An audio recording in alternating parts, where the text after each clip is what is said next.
Tudo bom, pessoal? Meu nome é David, esse é o Vivendo de SaaS, o canal em português para quem quer aprender sobre gestão de empresa de software como serviço. Eu tenho vasculhado a internet, né? Tô tentando fazer mais reacts aqui, deu certo alguns que eu fiz, então eu quero fazer mais react. E achei esse shorts aqui no YouTube falando sobre software como serviço. Eu gostei do que esse cara aqui falou, eu concordo muito com ele. Eu sei que o cara é famoso, conhecido, mas eu sou meio bocó e não acompanho tanta gente assim na internet, então não me lembro o nome dele, nem acompanho ele, só para deixar claro. Mas eu vou deixar o Reels dele aqui, que vocês quiserem seguir ele, é Growth Leaders Academy, né, que é o que ele tem aqui. E ele está falando sobre um problema do SaaS, que é o fluxo de caixa, e eu concordo muito. Eu vou deixar rodar um pouquinho aqui do vídeo dele que eu quero comentar. Esse cara até, eventualmente, ele me dá 20 mil reais. Só que ele me paga 500 reais mês a mês. Então demora 8 meses para ele pagar aquela dívida que eu fiz para trazer. E isso, do ponto de vista de fluxo de caixa, é bem complexo. Muitas vezes, inclusive, negócios SaaS levantam capital por isso. Eles têm um modelo bom, mas não tem de onde tirar o dinheiro. Então alguém precisa pegar dinheiro de fora. Mas qual que é a graça aqui, gente? Quando eu entro no modelo SaaS, eu já sei dessas premissas. Eu sei que ele normalmente tem margem alta, normalmente tem um CAC alto, então ele precisa de um ticket médio razoável também, e normalmente é frágil em relação à retenção. Tá? Eu não assisti o vídeo completo, eu só assisti o Reels mesmo aqui, então ele deve estar se referenciando a algum tipo de SaaS específico, nessa última parte aqui que ele fala do CAC alto, porque nem todo SaaS tem CAC alto, né? Então eu não entendi esse o final aqui. Mas o que eu quero falar é sobre o início, sobre fluxo de caixa no SaaS, e eu quero falar de um artigo aqui do David Scott, mostrando essa ideia do problema do SaaS, né? O SaaS é muito bom, eu considero o software como serviço como o melhor negócio do mundo, tem recorrência, tem escalabilidade, tem equity, mas ele também tem problemas, e a gente precisa saber isso, né? Tu, como um gestor de uma empresa de software como serviço tem que ter noções disso, né? De que o problema do fluxo de caixa. Qual é o problema? Olha esse artigo aqui do David Scott, como é que funciona para um único cliente. Tá. Eu tô olhando pro lado porque tá ao contrário aqui, tá? A câmera, o meu outro monitor tá ali, tá? Então, só para vocês não entenderem por que eu tô olhando pro lado. Então, o fluxo de caixa aqui, tá? Digamos que tu gastou, aqui tá em vermelho aqui é o CAC, custo de aquisição do cliente, né? Tu gastou aqui, ó, $6.000 para conquistar um único cliente e vai receber mês a mês. Tu percebe o rombo que é no início ali do fluxo de caixa? Esse é um dos motivos também que a gente tem que cuidar a precificação do software. O brasileiro tende muito a querer trabalhar com software muito barato. E daí tu tem um CAC absurdo, né? Acontece, propaganda paga é um leilão, tá cada vez mais caro propaganda paga. Então, o CAC, o custo de aquisição de clientes, está se tornando caro para todo mundo. Então, e tu demora para ter retorno aqui do pagamento do cliente, né? Então, aqui ó, tem um outro, isso aqui é o fluxo de caixa do cliente único. Então, aqui ó, é um outro gráfico aqui mostrando a recuperação até, ó, nesse caso aqui, ele vai ficar no 0 a 0 lá no 13º mês, né? Então demora. Então, olha esse aqui, ó, impacto do crescimento acelerado no fluxo de caixa.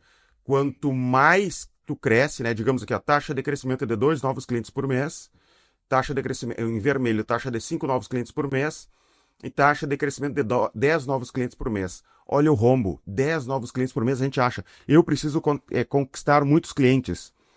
Só que tu tem um custo de aquisição de clientes. Então, olha o gráfico, vai lá embaixo, é um rombo, é assustador. Tu sabe que isso é tão assustador, às vezes, para quem está começando, para quem não conhece esse mercado, que a própria Adobe sofreu com isso. Quando eles tinham o software on-premise e eles mudaram para o modelo de software como serviço, as ações da Adobe caiu muito durante uma época, porque durante essa virada de software on-premise, que é vender tipo um Photoshop a $5.000, sei lá quanto era o preço, né, mas era caro, para começar a cobrar mensalidades, hoje eu pago cerca de R$ 100 para ter o Adobe Premiere, né, e mais algumas coisinhas.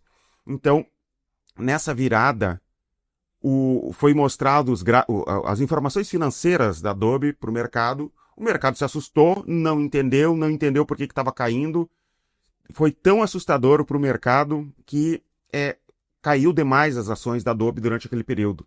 E daí o dono lá da Nasdaq, o dono não, o diretor da Nasdaq lá chegou a ligar para o CEO da Adobe perguntando se não queria que parasse a movimentação das ações da Adobe naquele período, né? Tipo o circuit breaker, que tem isso nas ações quando dá muito problema. E o CEO disse assim, não, a nossa empresa está bem.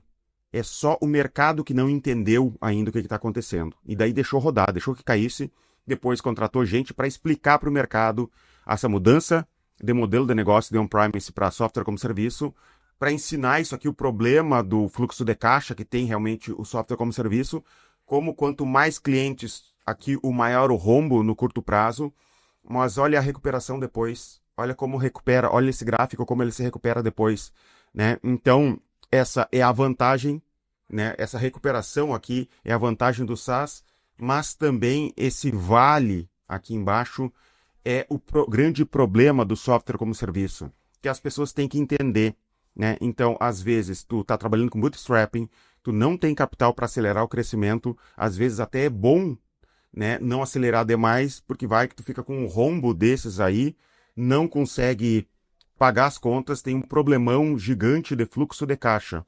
Por isso que eu digo, tem que estudar. Tu quer ser um gestor de verdade de software como serviço, tem que estudar.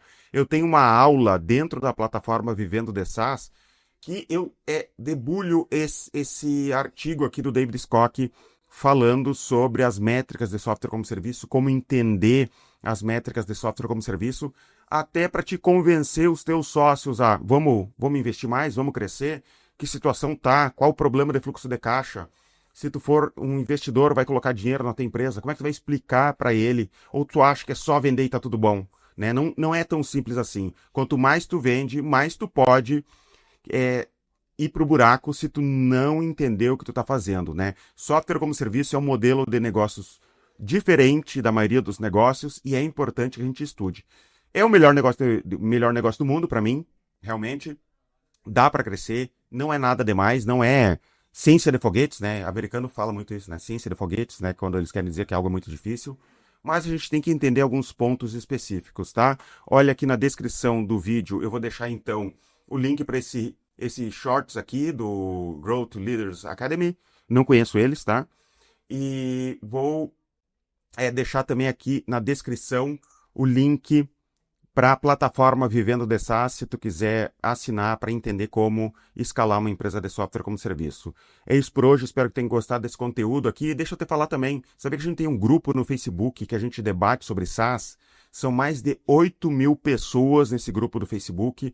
O grupo é gratuito. Se tu quiser participar do nosso grupo, olha aqui na descrição também tem o link e digita a senha SAAS para eu saber que tu veio através de um conteúdo meu.